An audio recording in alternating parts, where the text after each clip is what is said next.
दुर्गा पूजा के मौके पर आम तौर पे संगठनों और राजनेताओं द्वारा पोस्टर लगाकर बिहार वासियों को शुभकामनाएं दी जाती रही है। यही परिपाटी रही है। पूरा पटना दुर्गा माता के पोस्टर से पटे पड़े होते हैं और सारे लोग बिहार वासियों को शुभकामना देते हैं। लेकिन इसी पोस्टर के बीच एक पॉलिटिकल पोस्टर किसी ने डाल दिया है। हालांकि इस पोस्टर की जिम्मेवारी किसी ने नहीं ली है और इस पोस्टर में साफ साफ लिखा हुआ है टोटी चोर चारा चोर, यानी तेजस्वी यादव और लालू प्रसाद यादव पे निशाना साधा गया है। तस्वीरों में आप साफ तौर पे देख सकते हैं, लेकिन निवेदक में किसी का नाम नहीं है। यानी पोस्टर लगाने वाले ने जिम्मेवारी नहीं ली है। नतीजतन इस पोस्टर को अज्ञात मान के लोग कौतूहल बस देख रहे हैं और ये सोच रहे हैं कि आखिर किसने ये इस तरह की हरकतें की है। आरजेडी के तरफ से जो प्रतिक्रिया आई है उसमें आरजेडी ने कहा है कि ऐसे कुछ उछक्के लोग इस तरह की हरकत करते हैं क्योंकि इस पोस्टर की जिम्मेवारी किसी ने नहीं ली है। दूसरी तरफ बीजेपी के नेताओं ने सिरे से खारिज कर दिया है कि हमारे तरफ से कोई ऐसे प्रयास नहीं किए गए हैं और इस पोस्टर में भी निवेदक का नाम न होने की सूरत में इसे लावारिस पोस्टर ही कहा जाएगा।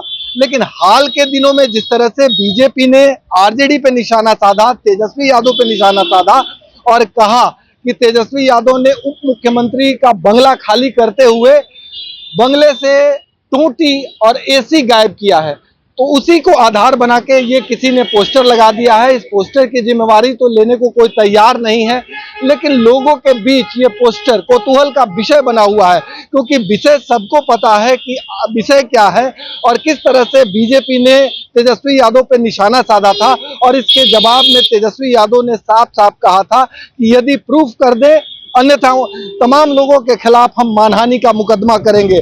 तो वाद विवाद चल रहा था और ऐसी स्थिति में अज्ञात पोस्टर ने लोगों का कौतूहल बढ़ा दिया है और लोग इस पोस्टर को उस तरह के वीरों के बयानों से जोड़कर देख रहे हैं जिसमें आरजेडी और बीजेपी के नेताओं ने एक दूसरे पर बयान दिया था और बीजेपी ने आरोप लगाया था कि बंगला खाली करते समय तेजस्वी यादव ने टोटी और एसी गायब किया है। उसी को आधार बना के ये पोस्टर बना हुआ है। अब देखने लायक ये होगा कि इस पोस्टर के जरिए पोस्टर लगाने वाले अज्ञात व्यक्ति ने क्या संदेश देने का प्रयास किया है। सहयोगी कैमरामैन राकेश के साथ भारत एक्सप्रेस के लिए पटना से आशुतोष कुमार। पटना की सड़कों पर इस प्रकार के पोस्टर किसने लगाया है मैं नहीं जानता हूं, लेकिन पहली बार जब डिप्टी सीएम बनाए गए थे तो उस समय वो आवास खाली नहीं कर रहे थे। सुप्रीम कोर्ट के 50,000 रुपए के आर्थिक दंड और कड़े आदेश के बाद नेता प्रतिपक्ष तेजस्वी यादव ने आवास खाली किया था। वैसे सरकारी सामानों के साथ छेड़छाड़ करना, सरकारी सामानों को ठीक ढंग से अमानती वापस के रूप में नहीं करना, यह पुरानी आदत रही है। इसलिए इस पूरे घटनाक्रम में तेजस्वी यादव जी को स्वयं जनता के बीच आकर के अपनी सफाई दें ताकि लोगों को यह पता चल सके।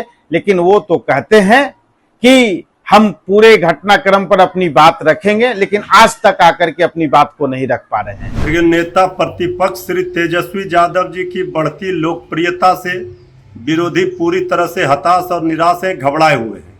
लगातार तेजस्वी जी की छवि को खराब करने का प्रयास किया जा रहा है।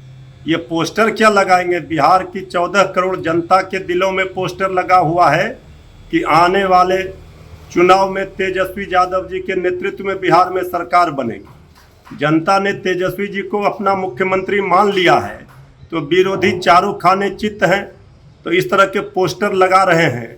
ये घटिया सियासत, ओछी सियासत विरोधी बीजेपी कर रही है कि कफन चोर लोग ये क्या तेजस्वी यादव जी पर सवाल खड़े करेंगे।